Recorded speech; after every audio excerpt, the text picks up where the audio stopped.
Hi, it's Steve. Today we'd like to show you how to change the upper front glide on your dryer, and it's a really easy job. All we're going to need is a putty knife, a number 2 Phillips screwdriver, a pair of slip joint pliers, and maybe a pair of spring clamps. Let me show you how we do it. Now before we begin this repair, the first thing we're going to need to do is to disconnect the power. So locate the cord and unplug it. And if you can't reach that, find the electrical panel and turn off the appropriate circuit breaker or remove the appropriate fuses. And we're going to take a putty knife. We're going to go in this little gap between the front panel and the main top. We'll locate a spring clip, so with a firm back pressure on that will depress the spring clip and lift up on the main top at the same time. Once we've released the front edge from the clips, just gently pull it forward while holding up on the front of it to disengage these 3 tabs on the console. We'll set the main top aside. Then we're going to take our Phillips screwdriver, and just inside near the top you'll see a screw that secures the front panel to the cabinet. Remove that screw. Do the same on the opposite side. Lift out on that front panel at the top. A couple of spring clips in. We'll need a little resistance. And just tilt it far enough that you can access the wires to the door switch and remove those.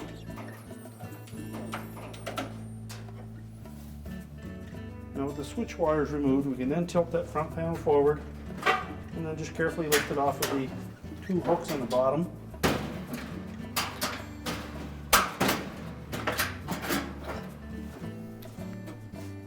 Then we can spin that around. And our front felt and bearing assembly is located on this top arc of the opening to the door.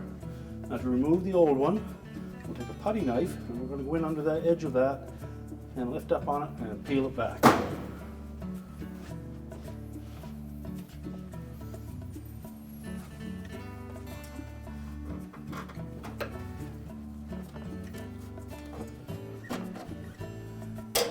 You may find once you've got that started, if you take a stout pair of pliers and just grasp the end of that felt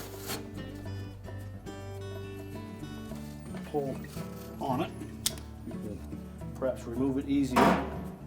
We do need to remove all of the old felt from that metal surface, and that glue typically is on there pretty tight, so you'll be scraping and peeling that off. Once we've got the bulk of that off, we'll then have to go back to our putty knife and remove all the excess glue and any felt that remains on there.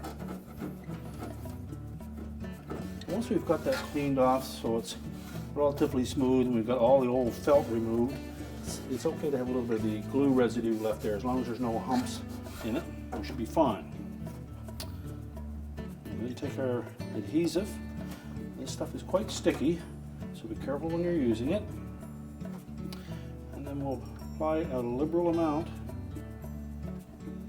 to that metal surface. And take caution that we don't get any on the lip of that bulkhead or any on the lower felts. Now we'll take our new felt bearing. We want to make sure that the overhang on these plastic glides faces towards the front panel.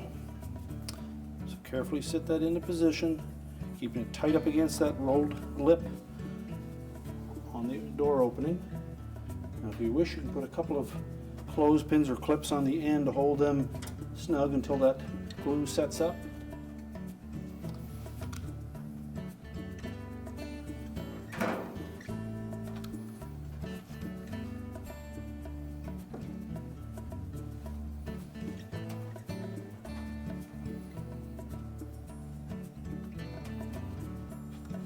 Now while we're waiting for that adhesive to set up, it's a good opportunity to take your vacuum cleaner out and we'll clean out the blower housing area and the base of the dryer of any lint that's been built up over the years. We'll also want to inspect the inside lip of this drum to make sure that there are no rough edges on that. Now that our adhesive has set up, we're ready to put the front panel back on. And we want to engage the two slots on either side of the bottom lip on that front panel, the clips that are attached to the base on either corner, and then we can line up these three spring clips with the square openings in the front lip of the cabinet.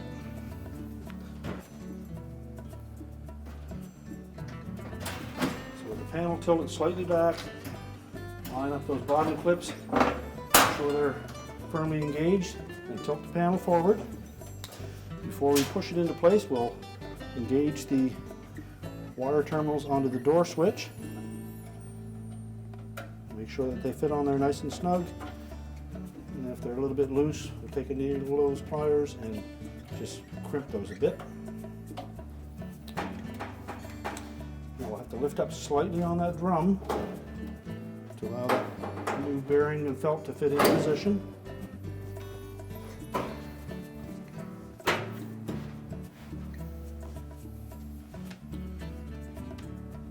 Now we can go ahead and install the two retaining screws.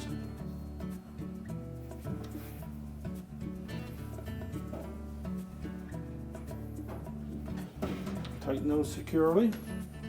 Then we're ready to put the top panel back on. We're going to engage these three slots on the top with the three tabs on the front of the console. We also need to engage these two edges right here underneath this frame. And just set it down just in front of that, slide it back so that those engage, keeping a little bit of a tilt on the front so it'll go underneath those tabs. Once we have it pushed back firmly into place, we'll just press down on either corner to lock it in place. We're now ready to reconnect the power, and our repair is complete.